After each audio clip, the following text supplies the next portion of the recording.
The Morning Sports Desk, available on demand on Spotify, Apple Podcasts, or wherever you get your podcasts, and WDCradio.com.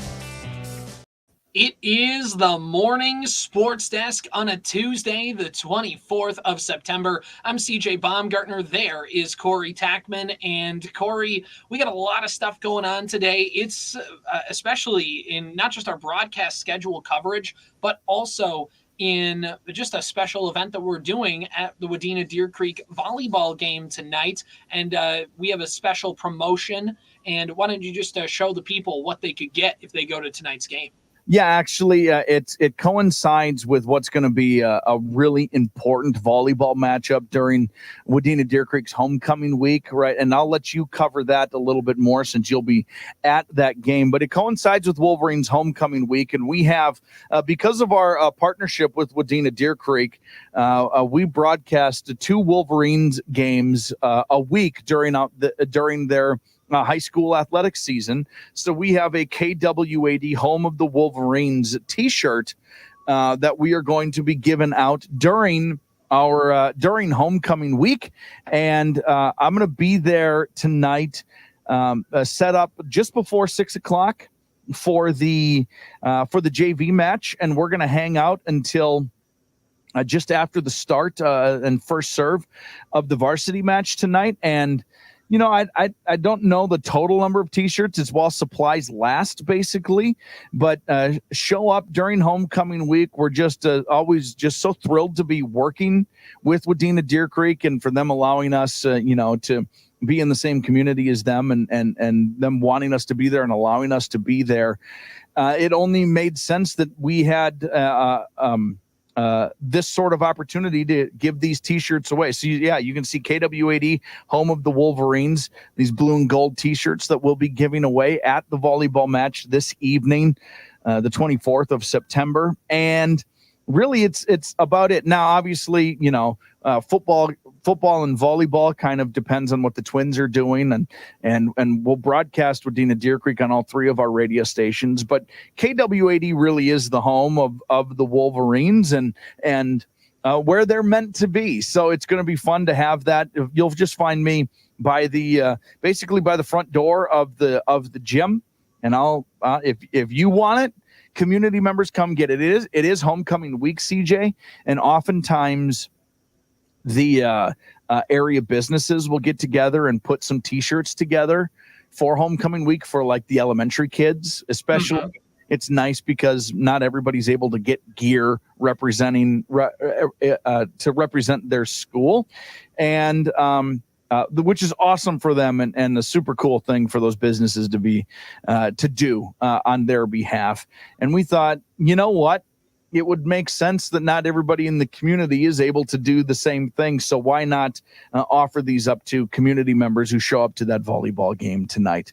If I may, really quickly, you have the Fan KNSP shirt on tonight. The Fan. A little something in the works for Staples Motley Cardinals fans.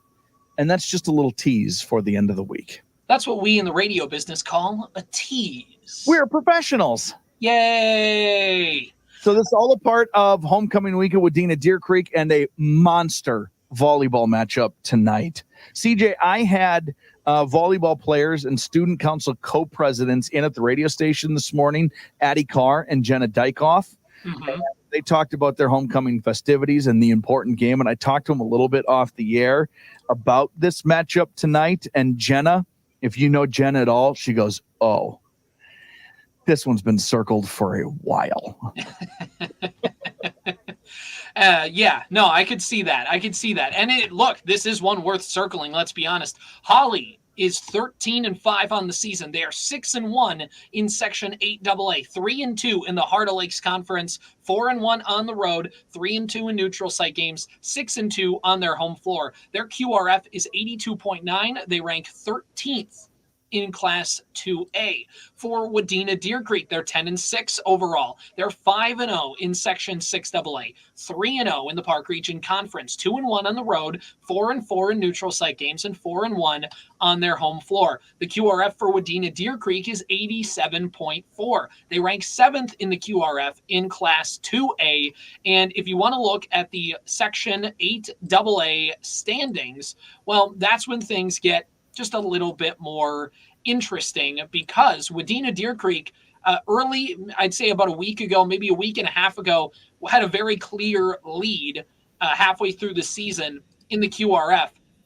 And when you look now, just as the course of the season goes on and other teams start to fill out their schedules, it's tightened up just a little bit. If you look at Section 8AA in the QRF for volleyball, Hawley right now has that top spot, as I see that some things just got updated upon the last time here. It appears that the QRF literally just got updated, and I had not refreshed my pages yet. So let me update this. Hawley is a 91.5 QRF. Their class rank is a 9th. Wadena Deer Creek, upon refreshment, has a QRF of 85.9, which ranks them 16th. Hawley is leading in Section 8AA with a 91.5 QRF value. DGF has 90.5. Wadena Deer Creek, 85.9. East Grand Forks right behind them at 80.3. Of course, Wadena Deer Creek has a tiebreaker over Dilworth, Glendon, Felton, and it'd be huge for the Wolverines to get a bounce back week and to get up towards the top of that Section 8AA standings if they can get a win tonight versus Hawley. If you're Hawley and you get a win versus Wadena Deer Creek, well, that puts you in really good position for this section stuff coming forward, because Corey, I mean, look at the schedule for Wadena Deer Creek. They do not have many more regular season games left after tonight. They go to Bertha Hewitt on Thursday. Then next week they play Monday, Tuesday, Thursday, Park Rapids area, Barnesville, at Henning. Then they go at Verndale on the 10th of October versus New York Mills on the 15th. And then they have a tournament in Moorhead the week of MEA on that Friday. And then that's it. So there is only 6 regular season games left after tonight. Is that crazy? And the QRF is pretty much set. So those games in the tournament, while important as a tune-up for the postseason, that Moorhead tournament for Wadena Deer Creek, not so much in the QRF. Stuff is pretty much set by that point. So they have 6 more games to try and solidify themselves. And they have a matchup with Barnesville. They have Park Rapids area. They have some section opponents coming up, but none bigger than this one in Hawley. And it should be a fun one. Wadena Deer Creek over the weekend played East Grand Forks, Cannon Falls, Belle Plaine, Rush City, Zumbrota, Mazeppa in the Midwest Volleyball Warehouse Tournament. They won those games against Cannon Falls and East Grand Forks, but lost to Belle Plaine, Rush City, and Zumbrota, Mazeppa. So they're trying to kind of find their footing here in the middle of the season and try and gear up for a postseason run. You can hear that game tonight, Corey, on 105.9 FM, the super station, K106. 105.9 FM. You can also listen online anytime, anywhere, anyplace at WDCradio.com or the Superstation K106 mobile app. It's a 7 o'clock pregame, 7:15 first pitch. And again, show up to the JV game before the game on the varsity end. Get your free T-shirt and, as they say, be there or be square, Wadena Deer Creek fans. It's going to be a good one tonight. So I'm looking forward to calling this game. Corey, there's some rumblings that you found a T-shirt cannon. Should we be concerned? I almost blew my head off with a T-shirt cannon earlier today. I know, because all of a sudden I hear a boom and you hear a holy balls. And then I walk out the window expecting you to like shoot yourself in the foot or something like that. No, you just almost killed yourself with a T-shirt cannon. I found a T-shirt cannon, and I don't know if if you remember some of the gun safety rules from your gun safety training classes. Oh, of course. Right? Never point your treat every gun as if it's loaded. Don't point it at other people. Yep. Are you following those rules? Well, I was, and it's a good thing I did, because I was pressing a bunch of different buttons. By the way, not a good way to figure out any sort of weapon, by just pushing and pulling everything that could possibly be a lever without any regard for what the possible outcome could be. Yeah, I think the only thing worse is just like staring down the barrel. Like, huh? I think T-shirt through the ceiling tiles, CJ. There goes our damage deposit. We've got they gave us a t-shirt gun. Oh, should I show you this? You should see the tactical freaking gear this thing came in. Yeah. Okay. The case, because if you were walking down the street in this thing, people would wonder what the hell you're about to be up to. They called it like the SWAT team would be there to send you away. No questions asked, I think. So it's just a t-shirt gun, but I want you to see this. Okay, yeah. Now, and this is why you should follow on the YouTube page. Go to Hubbard Radio-Wadena on YouTube, and you can see things like that. Take a step back so you can show everybody. Look at that thing. Looks like he's got a bazooka. Yeah. Yeah, people are nervous if you walk around carrying this thing. Right. If you... Where do you want to? I think we need to give Wadena Deer Creek AD Norm Gallen a heads up that you're coming in with that thing. Otherwise, he might call the SWAT team on you. So anyway, that's my tactical t-shirt gun. Yeah. So if you wanna see Corey shoot that thing, show up to the game and stand maybe at a safe distance. I won't shoot it at you, I promise. He'll shoot it up in the air in your general direction. It will be your responsibility. But I will say this, if you make me mad in the next 24 hours, and I'm talking to you personally, CJ. You're going to wait until there's some important call that I got at the end of a match, and you're just, poof. When you said to me yesterday, I'm going to go heat up my lunch, I'm going to wait for you at Jen's desk and wait for you to appear from the kitchen out of the microwave, and I'm going to shoot a t-shirt your direction and knock that hot food directly into your face. So watch what you say to me. You better be nice to me right now. I did tell the entire company that I would be picking off people who come to pick up their Wheeler dealer certificates. And I didn't know when I sent that email it was going to go to some very important people. So anyway. Weirdly enough, the joke was so funny. Corey's having a meeting with HR about it next week. Yeah, by the way, going back to the shooting me at point blank range thing, one time when I was like maybe 10 years old, 11, like over at a friend's house, you know, like when you take those water bottles, like those Nestle ones, like those really thin ones, you kind of like twist them a little bit and you just get a ton of pressure and you pop it off. I remember I was at a friend's house one time and I was about to like turn on I got out of his bathroom and I like turned to go out the hallway and it's like door, wall. So like I turn to like go out there and one of my friends is like, has a bottle right behind the wall. And as soon as I turn the corner, he just comes right out at me and go from point blank range with that bottle rocket.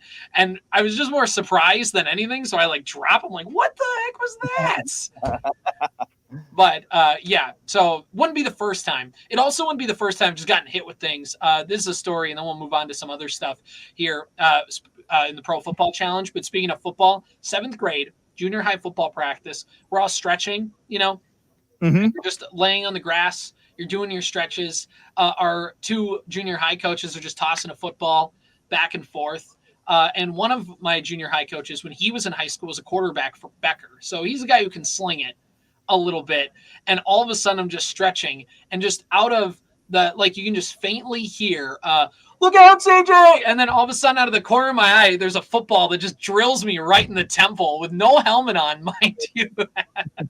So yeah, things just happen to hit me. So, you know, that's just how it is. I've come to accept my lot in life. I want you to know I can ramp that t-shirt gun up to 300 PSI. Okay. That is the same as like operating pneumatic tools or like a pressure washer that's going to get stains out of concrete or stripping paint. So just by comparison, that's how high I can turn that thing up to. It's not a threat. It's just something you should know.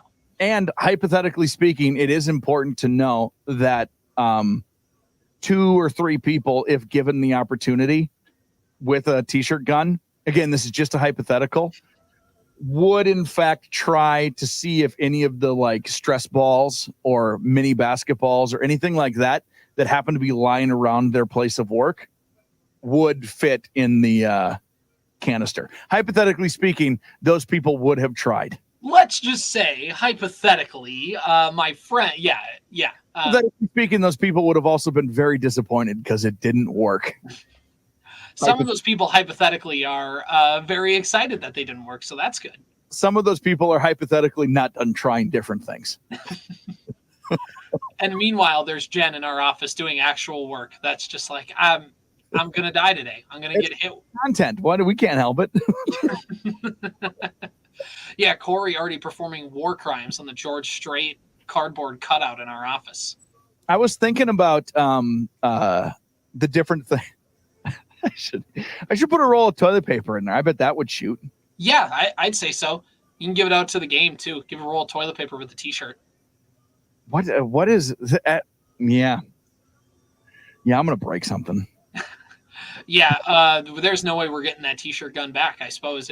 But there's also a reason why you're probably not going to give it back. There's also reasons why you could take this T-shirt gun from my cold, dead hands. Corey's going to show up when our GM comes to reclaim it tomorrow, and he's going to have a "Don't Tread on Me" shirt. The Charlton Heston of T-shirt guns. He's going to have the Alamo flag come and take it, but it's just the T-shirt gun. Oh, it's really fun. It's great. All right, the Pro Football Challenge, Corey. Where are we at standings-wise? You got them pulled up?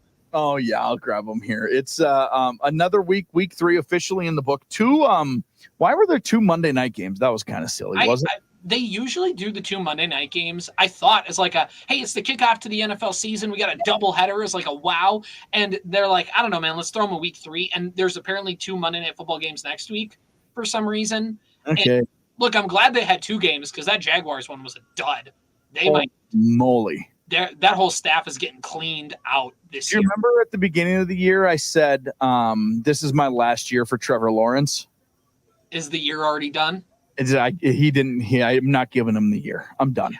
And it might not be his fault, but I think it's it. I think I'm going to need to see it now. Keep in mind the Jaguars have already signed him up to a mega deal. It's like his 9th straight loss or something like that. Yeah, they have not won a game since because they were in a playoff spot. They were like 8-4 at one point last year, like 7-4. Yeah. And then they lost out, missed the playoffs, and have lost the first 3. Doug Peterson might not be it. Trent Baalke, Bemidji State grad. He definitely isn't it. Yeah, definitely isn't it. They got nothing right now. They went from Saxonville to Sucksonville. That's where they're at right now. And Josh Allen and the Bills, after shedding Diggs and all those other players, appear to be just fine. Because turns out when you have a dude at quarterback, you're fine. Do you want to read word for word that tweet you sent about Josh Allen? Would you personally like to read that one? Not on this podcast, no. But I've seen ones like that and ones about Patrick Mahomes where here's the general tone. Ooh, I'm Patrick Mahomes. Ooh, I'm married with children. Ooh, I'm super rich and famous. I hang out with Taylor Swift. I throw touchdown passes with ease. Screw you, man. Like, that's the general vibe of those posts. And there's one with Josh Allen where it's like, oh, I'm Josh Allen. I can barrel through linebackers. I'm dating Haley Steinfeld. Get out of here. Like that's not word for word the tweet, but that's the general tone, and I love those tweets. Basically, it's important to know it does not say "get out of here" at the end of it. Pro Football Challenge, obviously presented by the Liquor Depot in Staples. Let's take a look at our Superstation K106 leaderboard first. Zeke is on top with 30 correct picks. By the way, that's good enough to be tied for 2nd overall. So Zeke is just crushing everybody Zeke right now. Stradamus is what we call him in the building. I do also want to mention the Liquor Depot, who we're just so happy that they're on board with this stuff every single year. Not only the Pro Football Challenge, but they've helped out with like March Madness and stuff like that. Historically, I'm not making fun of them, CJ, have been pretty bad at this. It's harder than it looks. They are not bad at it this year. 28 correct picks for the Liquor Depot so far. Kyle is alone in 3rd with 27 correct. Corey, that's me, and Mike, that's Mike, have 26 correct picks, and CJ is at 25 correct. Now, our top 10 overall leaderboard has John Hamburg and Laura Wanis with 31 correct picks overall. Jenny, Zeke, Kenny have 30 correct picks, tied for 2nd. Tied for 3rd with 29 correct picks, Mark, Kirk, Wade, and Darlene. And then Scott rounds out the top 10 with 28 correct picks. Now, that's awesome because it's important we're getting close, CJ, to where if you're not towards the top now, you don't stand a chance because most people are going to be picking the same roughly games every single week. But the important number is the weekly winner. Who picks the most on a week-by-week basis? And I do want to give Mike credit in our building, along with Zeke and the Liquor Depot. They picked 10 correct games this week, got to double digits. But overall, Jenny Callahan and Ethan DiGiovanni each picked 11 correct in week 3. Due to the tiebreaker, Jenny Callahan gets a $20 certificate gift card to the Liquor Depot in Staples. It's a Tuesday today, which means we've got a couple of days before we need to make our picks for next week. But I do want to mention, it's always important to mention this. By now, are we in it for the end of the year? It's going to be tough. But we give away a weekly prize to the person with the most correct picks on a week-by-week basis. So hang in there. If you haven't yet signed up, even if you haven't played yet, even, and you want to get in, you want a chance at that $20 gift card to the Liquor Depot and Staples, head to WDCradio.com, get yourself signed up today, and start making those picks. You can be in and win.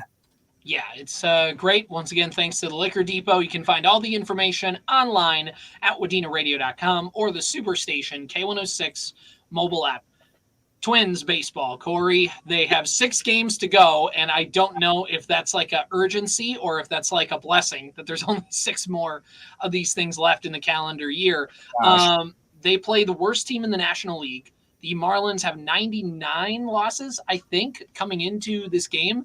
Mm-hmm. So they're a team that's going to lose 100 games at the end of the year, just no matter what. It just might come in this series. Yeah, it may or may not come in this series. We'll find out. Look, man, if the Twins, they have to win 4 out of 6. I think that's the standard here. They have 3 against the Marlins, 3 against the Orioles, but the Yankees look like they're going to lock up the AL East this week if they haven't already. Mm-hmm. So they are going by the weekend. The Yankees will have locked up the AL East in all likelihood. And the Orioles will be locked into that top wild card spot, so they're not really playing for anything. They're going to probably get their pitching lined up for game 1 and rest some of their prominent bullpen guys, and make sure give some much needed rest to Rushman and some of those other guys. But still, they're a good team, and you got 6 games left. We've talked at length about the schedule for the Tigers, and the Royals are playing Washington, who's in last place. And their best player apparently wants to go to the casino more than he does want to go to the ballpark. But then they play Atlanta too this week, and Atlanta is still fighting for a wild card spot. So not necessarily easy for the Royals, and the Royals have lost like 7 in a row. So they're not playing well either. But all of this to say, Corey, I asked Zeke this question yesterday. Gut level, gun to your head, yes or no question, do the Minnesota Twins make the playoffs? Man, it's funny how times have changed, because a week ago, I literally think a week ago, we're like, they're making it. They'll back in. Yeah. The only way they can make it now, it'll be weird, because I'll actually feel good about it by the weekend. If they beat it now, it's because they will have won at least 4 out of 6. And hopefully 5 or even 6 out of 6, and they just get on this incredible hot streak, and everyone's like, look out for these Minnesota Twins. They're catching fire at the exact right time. I don't, CJ, how are they going to make it? They're out on the outside looking in, and literally nothing they're doing. It's not like you can go, the starters have been lights out, or the bullpen's been lights out, or the offense has been lights out, or you just pick a department. The defense is playing well. You can't pick the base running is good. That's going well, but the other departments aren't bailing them out. That's not what's happening at all. It's nothing is going well, and nobody's bailing each other out. I feel exceptionally pessimistic about this Twins team. Right. I almost feel it's like to the point where you just don't even want to watch anymore, because it's like they're just not even entertaining to watch the lineup, by the way. And this is just a lot of things. But on a gut level, I think they get in on a gut level. I'm not saying I'm confident in that, but I'm not saying I'm confident. I'm not saying I want it to happen, but there's just a gut level of me that thinks that they're going to get in. And I don't know why I feel that way.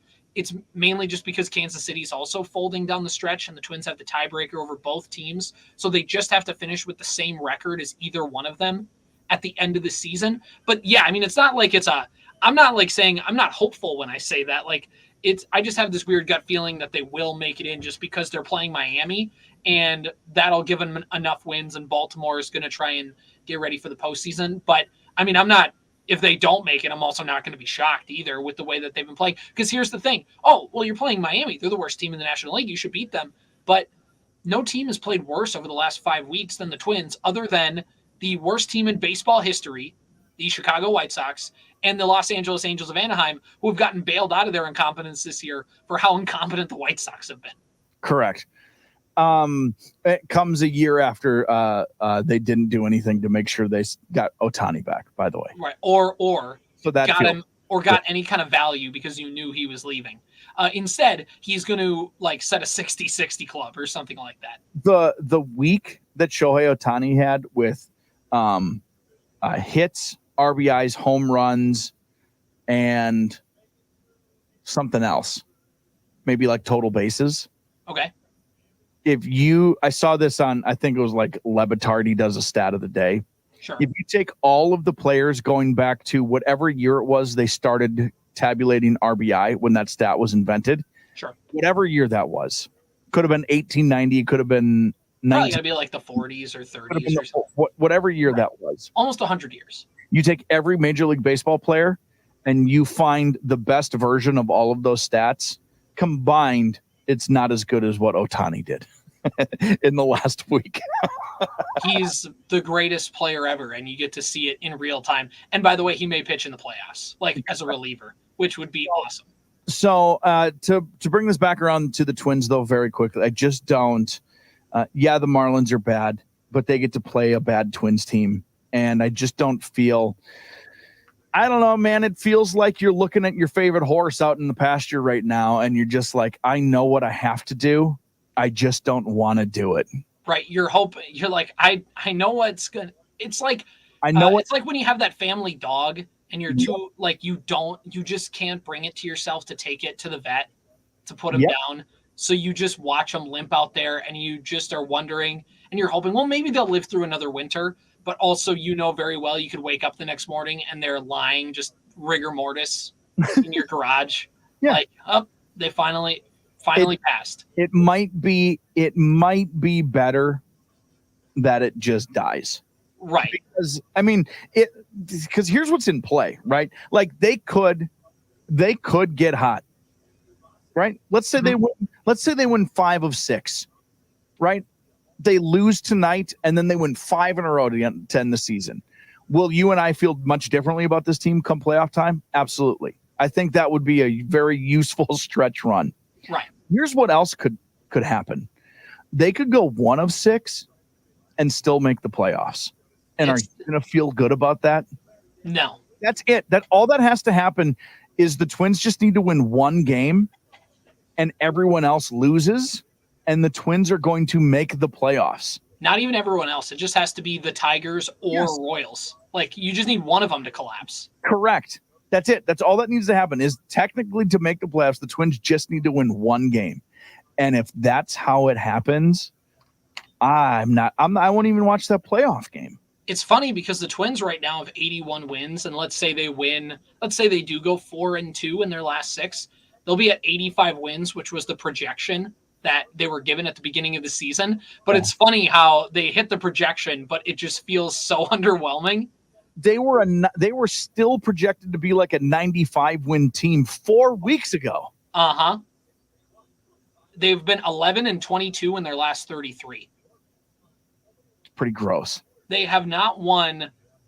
They've only won back-to-back games twice in that stretch, and they have not won 3 in a row in these last 33 games at all. They're the 33% win percentage. 33%. You feeling good about that? Percent.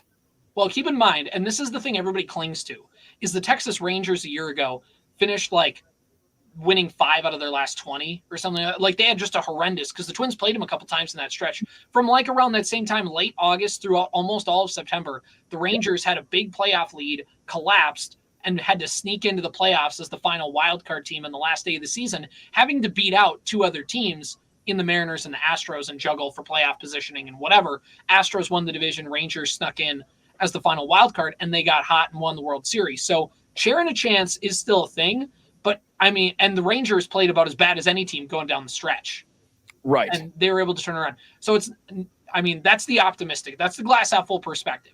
100%. And like I said, I think you and I'm this way. I don't think the pessimism is like the sky is falling. Right. Because the sky is already fallen, right? Mm-hmm. It's already at your feet. The reaction of what it has been is real. But they can get hot. And this was a team that played at a 95 win pace since April, essentially. So why, like, can this team be scary? Can they do some things when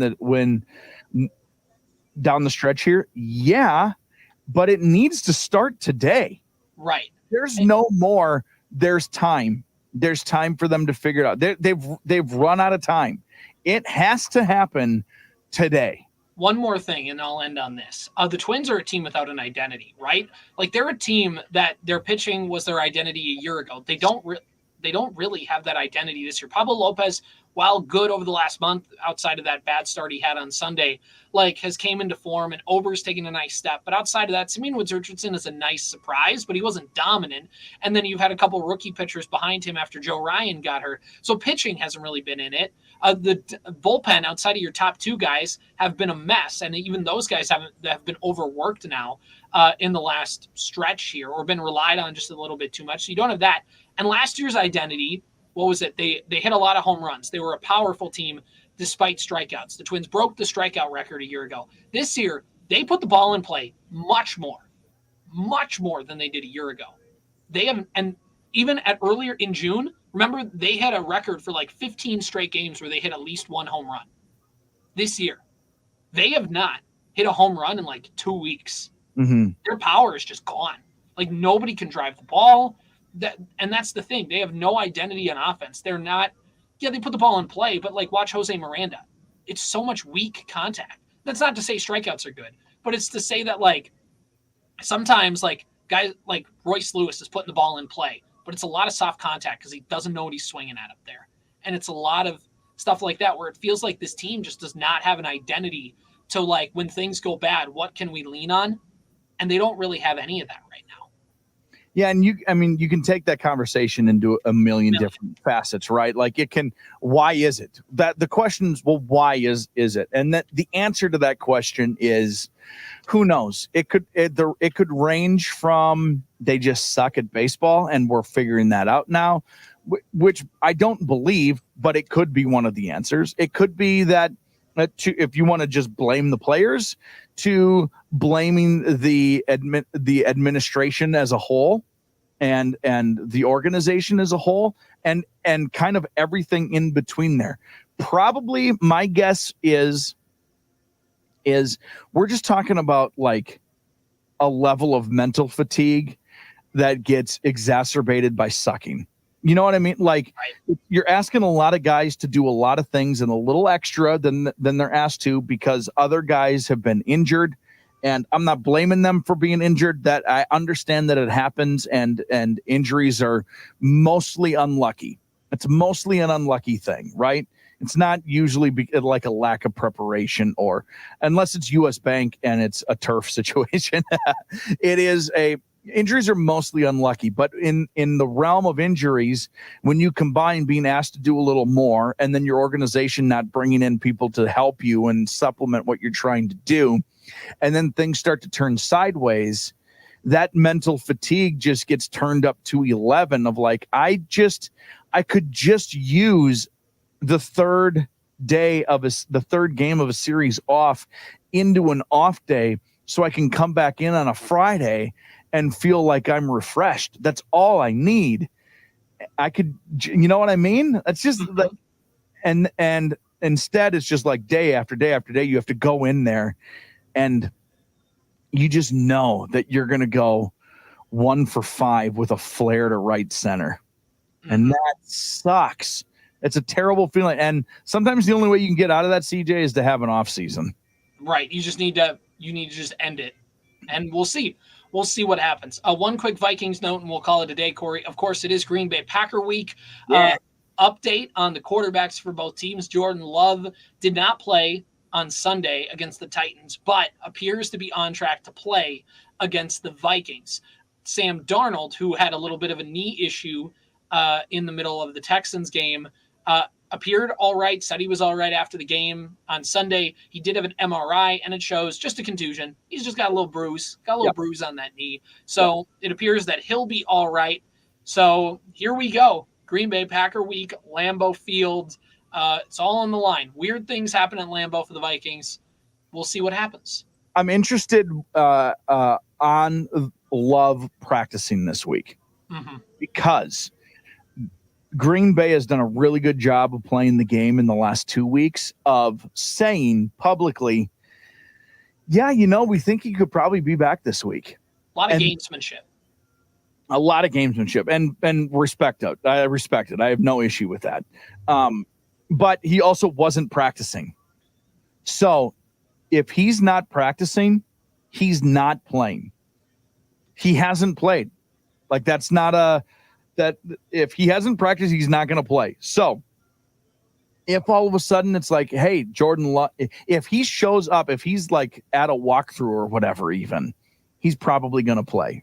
Right. But that will be the fascinating thing to watch from that perspective. It's going to be, I'm excited about this test. We can talk about it more in the week. We should probably get Jared on here this week too, to talk about that game and talk about his favorite football team. But couple home games in a row against really good teams for the Vikings. It's going to be exciting to see them go on the road against a nice team and see how they can handle their business that way. It's another little stepping stone for this team. I'm excited to see how they handle.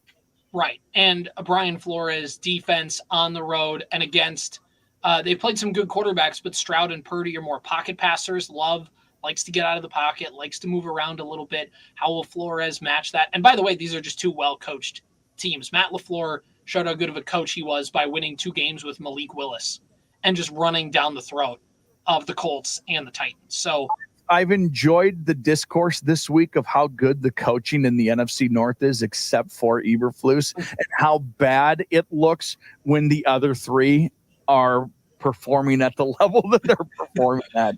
Right. I mean, the Lions, like Dan Campbell's not really an X's and O's coach, but he's like a culture guy. And like Ben Johnson's a great offensive coordinator for them. The Packers, obviously Matt LaFleur, offensive-minded head coach. The Vikings, offensive-minded head coach, and Kevin O'Connell. Brian Flores is their defensive coordinator. Like, they just feel really good in where they're sitting at. And then, the Bears have this rookie QB sensation, this highly coveted quarterback prospect, and they thought, finally, we got our guy. And then they remembered that, Corey, name the Bears offensive coordinator. Go. Matt. Yeah, exactly. They got nothing. I'm going to Google it here because I need to. Bears. Looking that up, have you seen the picture of the entire Bears offensive line have fallen down face first? On that 4th and goal? Yeah. Of a second, and Caleb Williams is just running for his life. Shane Waldron is the coach of the Chicago Bears. Who's that? Their offensive coordinator, Shane Waldron. He spent 3 previous seasons with the Seattle Seahawks in the same role. So he was the Seahawks offensive coordinator before then. And that's pretty much it. I mean, basically he gets credit for the Geno resurgence, but does he though? That's the thing. Does he? And coaching up a guy who's been in the league for 7 years is a lot different than coaching a guy who has not been. Geno Smith's been in the league for a decade now. Right. Like, versus a guy who's coming fresh in, a lot of expectations, a lot of talent. And anyway, the Bears are in an interesting spot because they could have fired their head coach, but they played too well at the end of the year to do that. And they did not set up. They just didn't get a good offensive coordinator for their young quarterback. So they're gonna need to get one again, but it's his first year. So you run into this problem if you're the Bears. You want to set a good culture. You don't want to keep firing coaches willy-nilly, but do you feel like you have to fire either offensive coordinator or head coach set yourself up. It's fascinating. So anyway, we can talk about that for a million years. Stuck, and it's really fun. It's really fun. Wrapping things up, this is the Morning Sports Desk on a Tuesday, the 24th of September. See ya. The Morning Sports Desk, available on demand on Spotify, Apple Podcasts, or wherever you get your podcasts, and WDCradio.com.